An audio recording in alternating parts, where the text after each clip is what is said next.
I hope to finish 1.5 and 1.6 today. I hope to finish 1.5 and 1.6.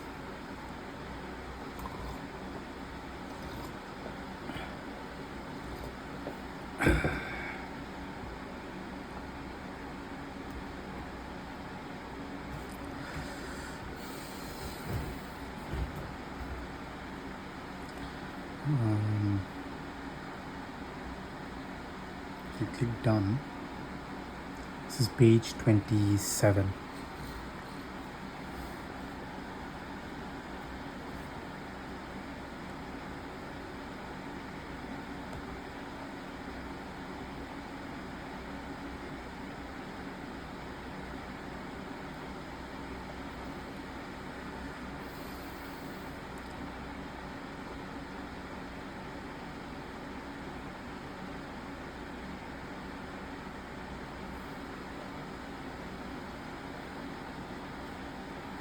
Before that, I want to go try problem 1.4. I don't know if you guys can see.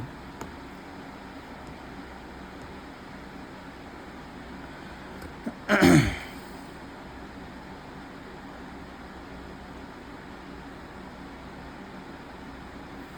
I have question 1.4.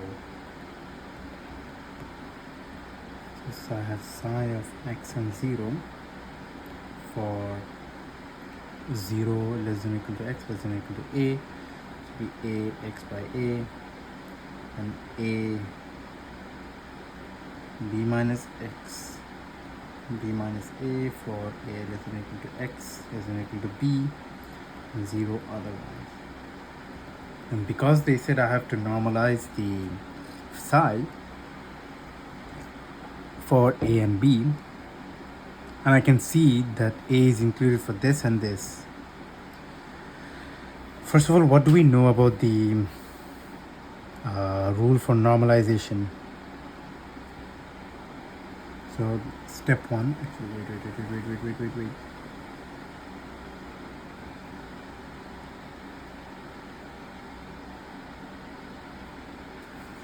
So step one, what do we know about that normalization rule?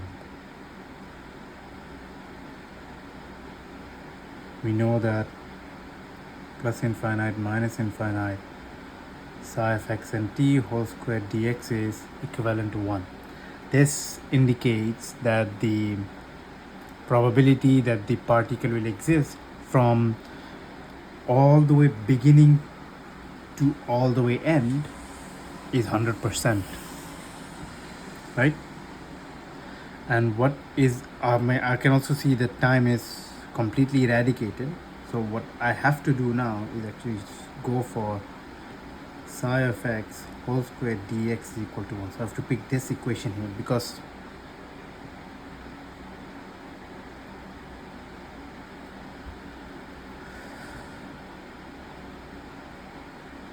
time is included, but time here is 0.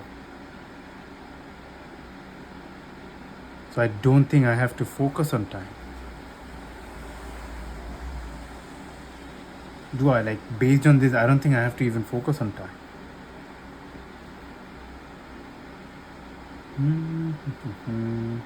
Now I have two equations for 0 less than or equal to x less than or equal to a is a by x by a, and for a less than or equal to x less than or equal to b, it is a b minus x b minus a. So typically what I have to do is double integrate them because a is included for both. What's this?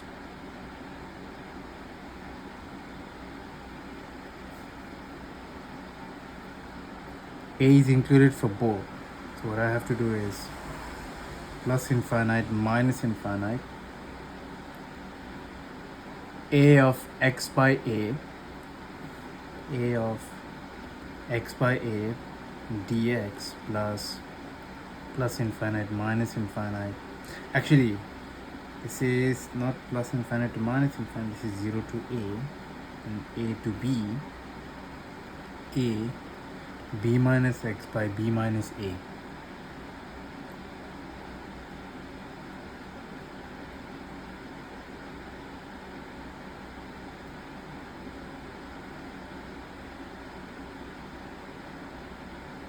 Right?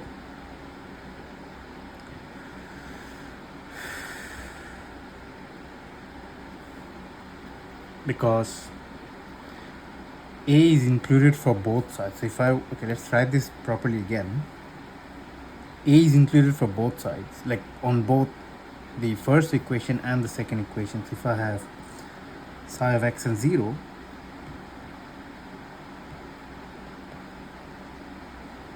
and if I were to normalize for a to b, then typically I would have 0 to a by x by a squared dx plus, I think a by x by this is also square, so what I'll do is instead write ax by a whole squared dx, a to b, a b minus x b minus a squared dx is equal to 1. Let's actually integrate this section here. So let's integrate this guy. So if I were to integrate, first of all, let's solve the square part. So I'll have 0 to a squared x squared by a squared dx, right? And so if I can do that, I can write a squared x squared by a squared dx, or move the a squared to the left, x squared by a squared dx. I don't have to focus on 1 at the moment because it's the combination of two equations that equal to 1, not combination of each equal to 1. This doesn't equal 1 or this doesn't equal 1. Both of them equals to 1, right? I can move it here. So I can write a squared is a 0, 1 by a squared times x squared dx. No, I'm not going to write 1. 1 by a squared is a constant here, so I can write a squared 1 by a squared 0 to a 1 by 3x cubed plus c, or plus c is not really required. So I have a squared 1 by a squared a cubed by 3, because 0 is 0 and a is a, right? You can have a squared 1 by a squared a cubed by 3. So I'll have a squared by a squared a cubed by 3. So a squared a cubed by a squared 3. So I have a squared a by 3. This is my first integration. This is my first integration. The second section, which is the a to b, let's try the second one now.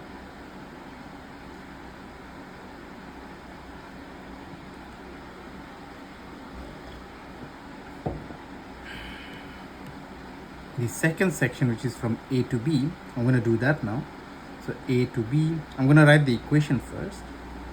There is a b minus x by b minus a whole square dx. That is not equal to 1. Nope. It won't be equal to 1. The only reason it will not be equal to 1 is because this specific equation is not equal to 1. It's the combination of these two that's equal to 1. What do I see? Oh shit. So I have a square b square minus 2bx plus x square b square minus 2ba plus a square dx. What I can do is simply do a square b square minus 2bx plus x square b square minus 2ba plus a square, or what can I actually do? One thing to note, actually let's forget this. Let's forget this section here. Instead I can write a square b minus x by b minus a or square here, b minus a squared dx. Now see, this dx is actually multiplying with this guy here, right?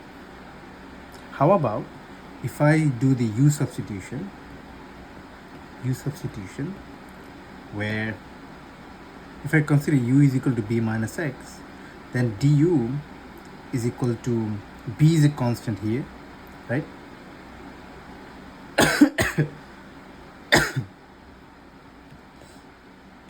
U is equal to b minus x, or x is equal to b plus u. Dx will be du, because b here is a constant and I'm changing in respect to x, so which means my x should have some derivative variable or some derivative quantity, but b here does not have a derivative quantity. B here is simply a constant, because if you look at my regions, b is one value, so a is a value, some constant, b is also some constant. So if I were to write dx is equal to db plus du, I could write actually dx is equal to db plus du, but this db is simply 0, so I have dx is equal to du, right? So what I can instead do is then write a square 0 to a. Let me write this down first. Let me do the u sub and whatever, then I'm going to do all the derivations. So I'll simply have u by b minus a whole square du, right? Correct?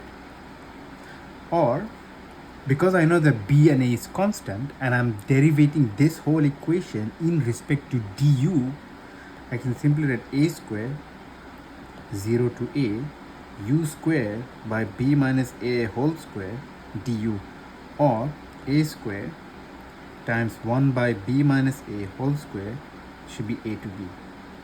A to b u square du, and u square is simply 1 by u cube. So a square 1 by b minus a whole square 1 by 3 u cube, this guy here from a to b.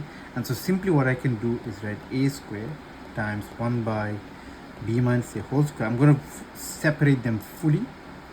So 1 by 3 b cube minus 1 by 3 a cube.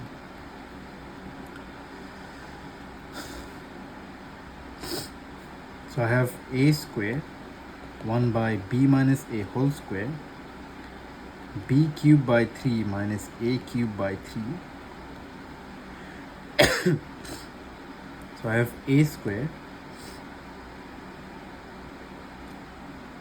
Let's do a little bit of LCM for this guy here, the lowest common multiple. So 3 3 is 9, 9 and 3 is 3, so 3b cube minus 3a cube. That's the entire lowest common multiple times 1 by b minus a squared times a square, or I have a square by b minus a whole square, 3 cube b cube minus 3a cube by 9. So I'll end up having a square 3b cube minus 3a cube divided by 9 b minus a whole square. Now I'm not getting what is required.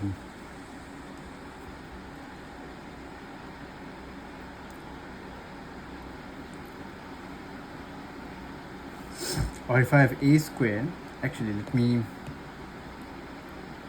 3a square b cube minus 3a square a cube by 9 b square minus 2ab plus a square. So I'll have 3a square b cube minus 3a square a cube, 9b square minus 18ab plus 9a square. And then I'll have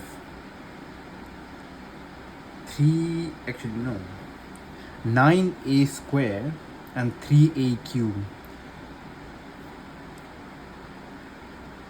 So I can cut this 3b cube. See, wait, let me actually write 3b cube a square minus 3a cube a square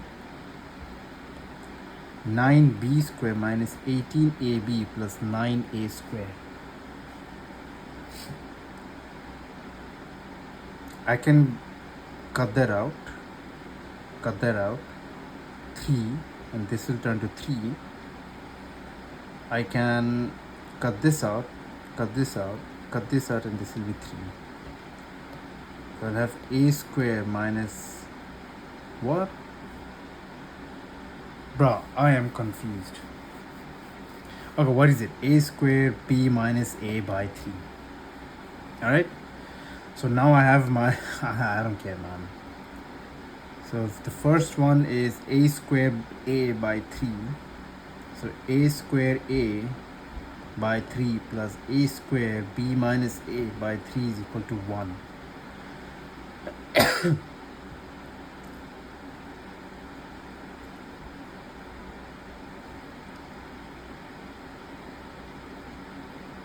Wait, how to add a fraction? Crap.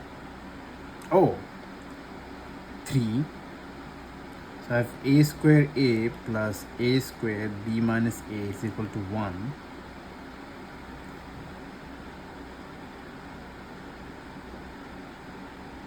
That leads to what? A square a. So I have a square a plus a square b minus a square a by 3 is equal to 1. So I have a square b by 3 is equal to 1. And a square b is equal to 3. A square will be 3 by b. A will be root of 3 by b.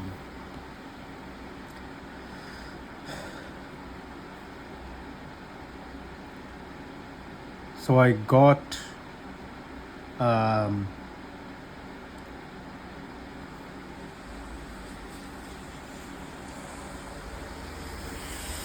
amplitude at root of 3 by b. Now sketch psi of x and 0 as a function of x. So my amplitude highest value, because it is a is equal to x by a. Okay, what happens? This is a linear curve. No exponential, no square, nothing. It's just a linear curve. And because it is a linear curve, my peak value should be at root of 3 by b.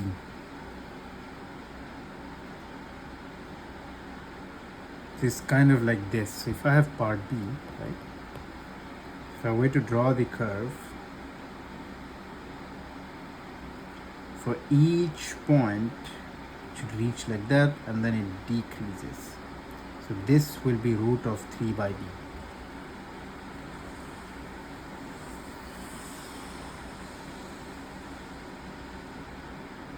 Actually, is it?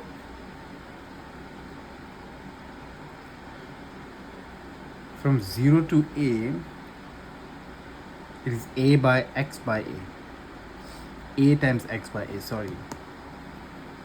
Right, from 0 to a. And when I integrated that, it will be a square a by 3.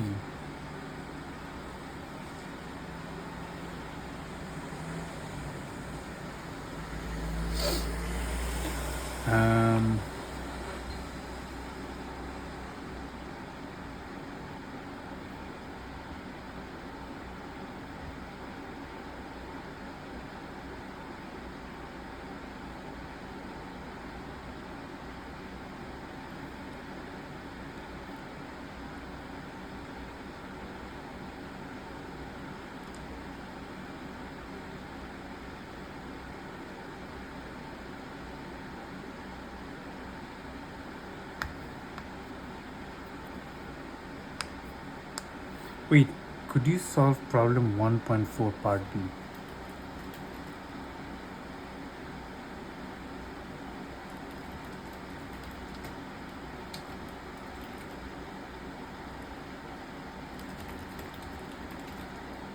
If you don't know.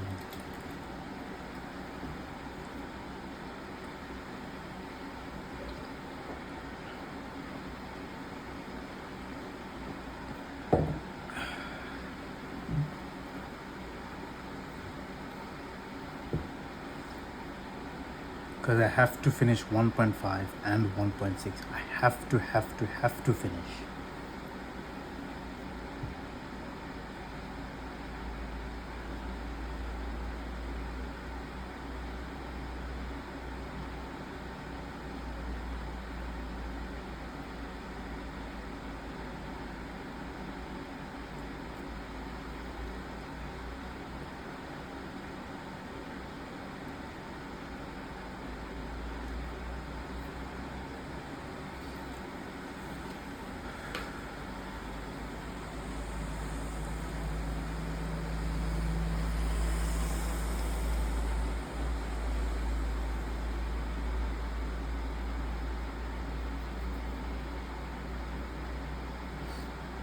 So it'll be kind of, if I were to draw the graph again for, actually there is no negative values. Why should there be, right? If I have 0, 0.25, 0, let's call this 25, whatever the case, the center one will be 1, indicating that the probability that the particle exists there should be extremely high. And whatever the highest value is, it will be at A. Because A is the maximum value that exists. Because if you look back at the question, you see that A exists for this section here and this section here. So I'm saying that the probability that the particle will exist for both A and B will be in this section here. Right? And so on part C, where is the particle most likely to be found? Because if I go back,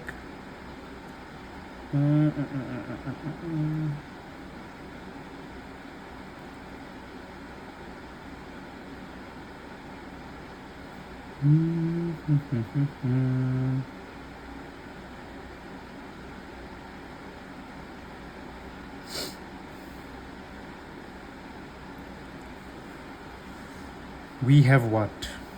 Our integrated equation is what? A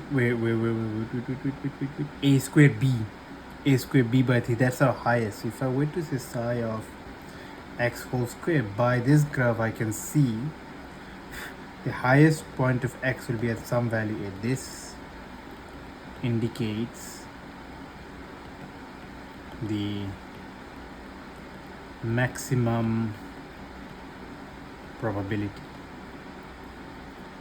So that's for part C. What is the probability of finding the particle to the left of A? Left of A means x less than A,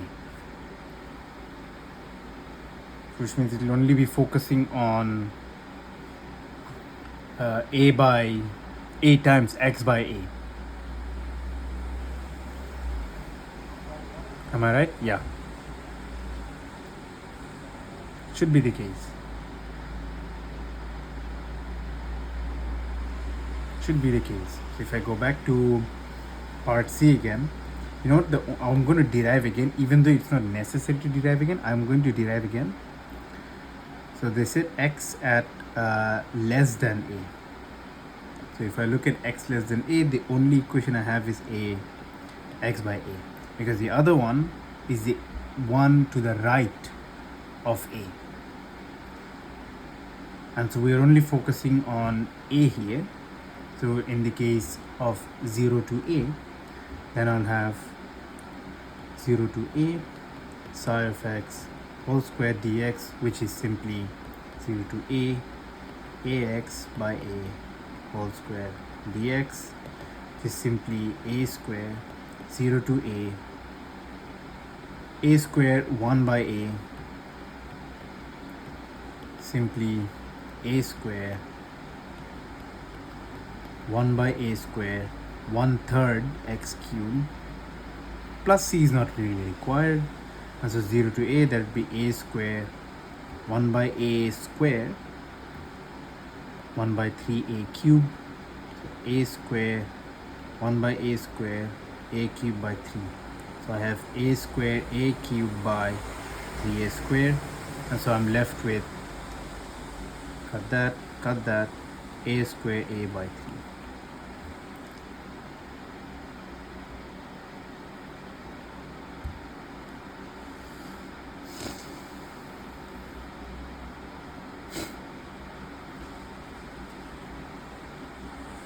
But why would it be 3 by b? You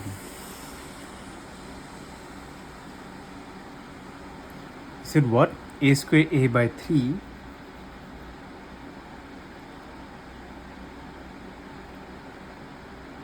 For part D, where did you even get a b?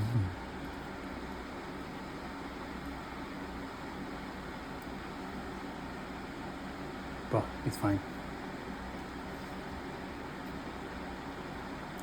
We already did 1.5.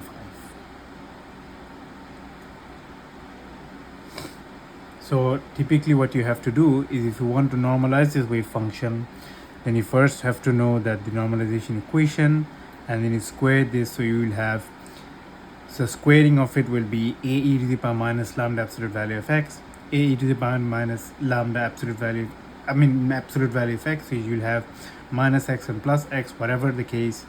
And then this guy, oh shit, so this guy, you're gonna do whatever the multiplication is, multiply the conjugate of that, and so both of them will cancel out, so you will end up having a e to the power minus lambda. First of all, only focus on the absolute value of x, then from there on you can see that this equation here, it will easily cut out because they have an imaginary value here. Eventually they will cut out, leaving up to a e to the power minus 2 lambda absolute value of x. But because it is absolute value of x, you'd have to do minus x and plus x.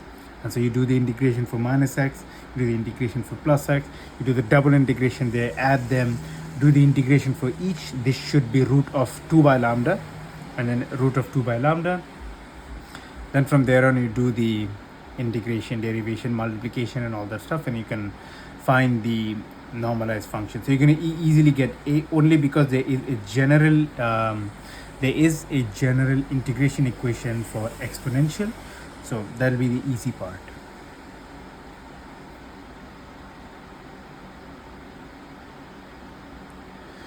All right, let us focus on momentum.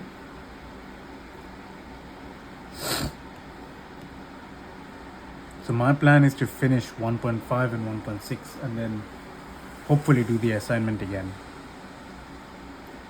So for a particle in state psi, the expectation value of x is expectation value of x, which is plus infinite minus infinite x times psi of x and t whole squared dx. Wait, I'm going to make it.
Right.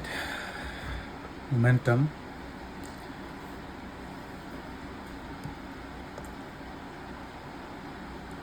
So for particle in state psi, the expectation are easy.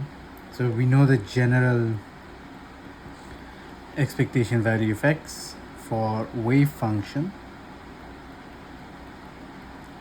So if I were to find the expectation value of x, I would have plus infinite minus infinite x psi of x and t whole squared dx, indicating that whatever the x value is, we would have to multiply x times the probability density of probability density of our wave function, right? What's this? It does not mean if you measure the position of one particle over and over again, it means the average result you will get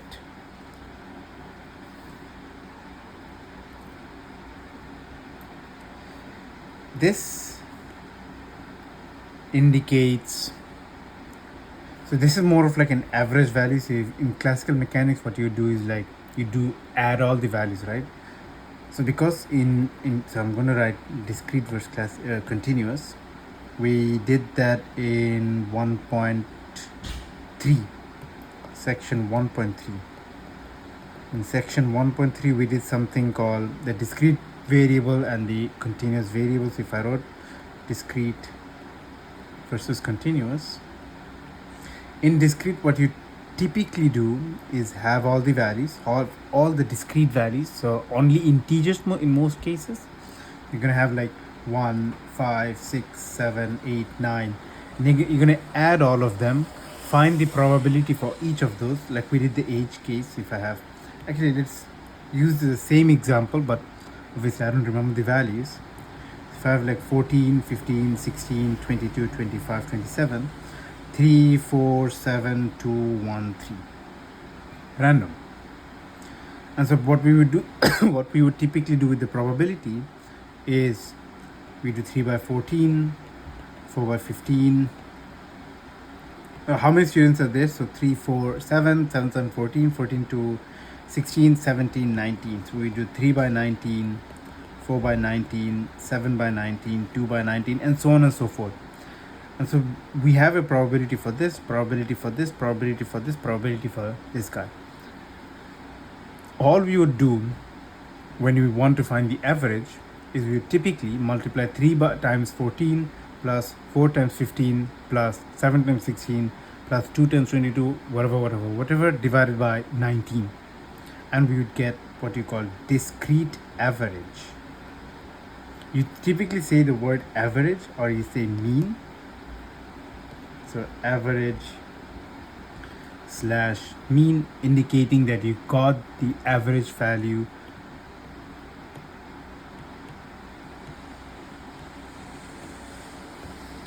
for only discrete variables, not the continuous one. However, in continuous, you're not going to have, in some cases you're going to have like 3, 4, 7, 2, you're going to have them, but instead of 3, you're going to have 3.0, 4.0, 7.7, 2.3, 1.5, 3.7, 3.3, whatever. So you cannot use 3.3 by 19 plus 4.0 plus 19 plus 7.7 by 9. You can't do that. So you cannot use, so keynote is that you cannot use continuous values in discrete equations. Why? Because if you were to use them, you can, like, in calculator point of view, you can use them, but understand one thing: 3.3 by 19 in general case doesn't even make sense, does it? Or 4.7 by 19 in general case don't make sense. And if I were to calculate the total average of it on top of that, on top of one unsensitive, so it doesn't make sense value plus doesn't make sense value plus doesn't make sense value, and if I were to add all the doesn't make sense values, I'm going to get one total value that doesn't make sense. So instead of doing the discrete equations, eventually what I would have to do is something called expectation value. And this expectation value, what you see here, is what we would do is multiply. So for expectation value, minus infinite plus infinite, this indicates that we add each of the infinitesimal values, each of the continuous infinitesimal values, multiply psi of x and t squared dx. I'm gonna wear a jacket, it's pretty cold.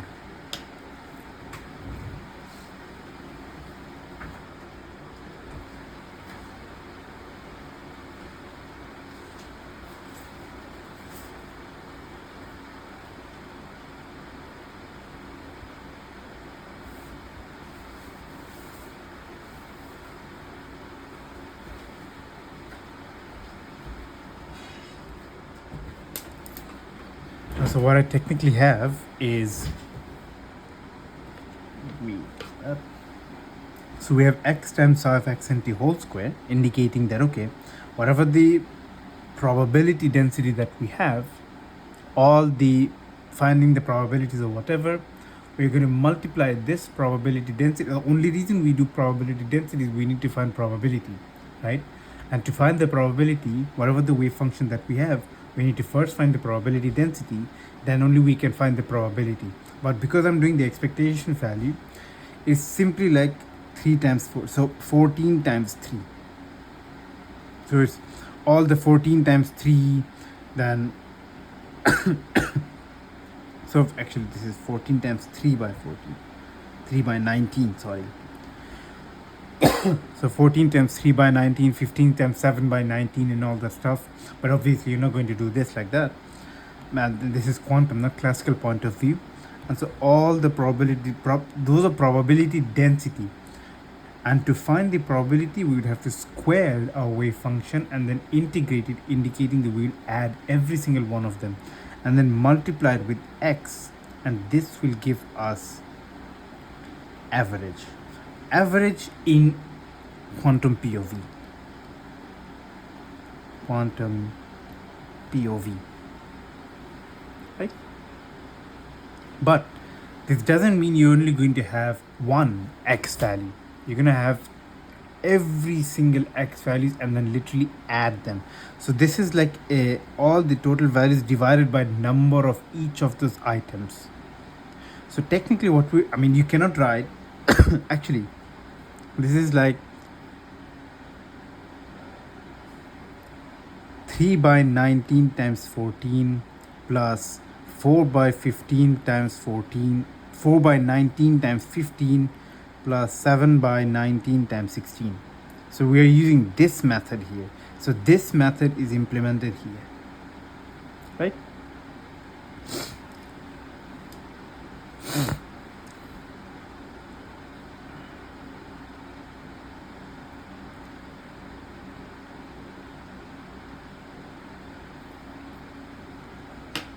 Let me break down all this paragraph. Let me break it down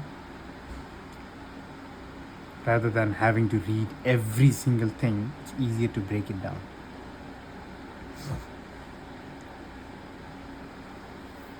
Because my goal is to finish 1.5 and 1.6 today. Today itself, 1.5 and 1.6 I'm going to finish. And probably if I have time, I'm going to do a little bit of linear algebra if I have time. It's just not 2 o'clock.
Okay, so expectation value, I know what that is. It doesn't mean okay.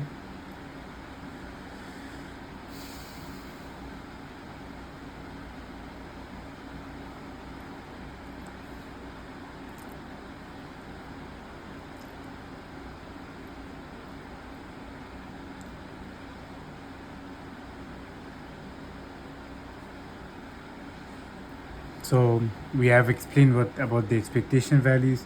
We have also explained what this means. You're not going to use the same particle again and again.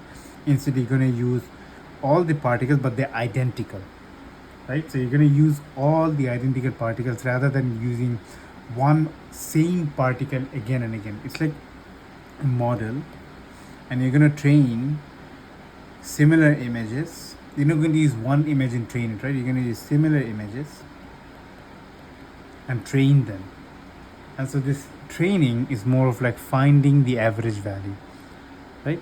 So you're going to use identical images or similar images, similar to what you have shown, and then train that model to configure that, okay, this is my average score, this is my average output value or epoch value, right? Rather than using the same image again and again, because you're only training one thing. So it's only going to output one thing. So it's going to say 100% only for one thing, not an ensemble of it. When I get my coffee.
All right, got my coffee. I got my coffee. Oh crap, I have to log into a new window, which is stupid.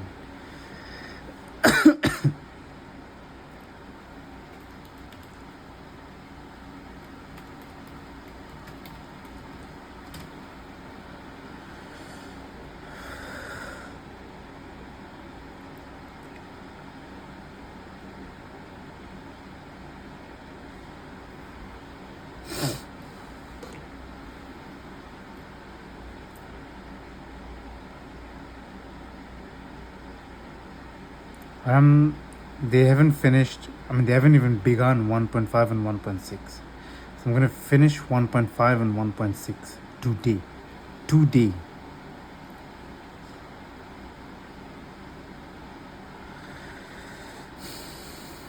What does this equation define? This equation here. As time goes on,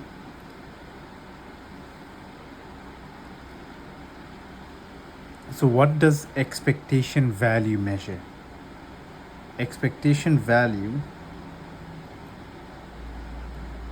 is the average measurements on an ensemble of identically prepared system, not the average of repeated measurements on one. So you're gonna have all the identical particles similar to how the initial particle looks, and you're gonna measure them and add them, rather than having one of the same particle, like the exact same particle, and measuring them again and again and again, because you are going to get the exact same thing regardless. So it's like measuring 7 7 7 7 7, but instead you would want to have 7.3, 7.7, 7.5, and so on and so forth. And I'm losing my battery here.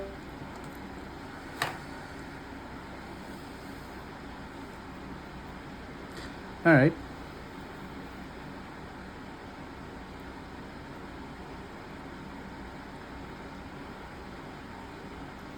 Now, as the time goes on, expectation value of x will change, obviously, because it's a time dependent. At the end of the day, this wave function correlates to not only space, but space and time. So I'm saying that it is going to change, the expectation value is going to change based on every time step. After all, we are adding all the infinitesimal steps, right? So d expectation value of x by dt is equal to x times the partial derivation of wave function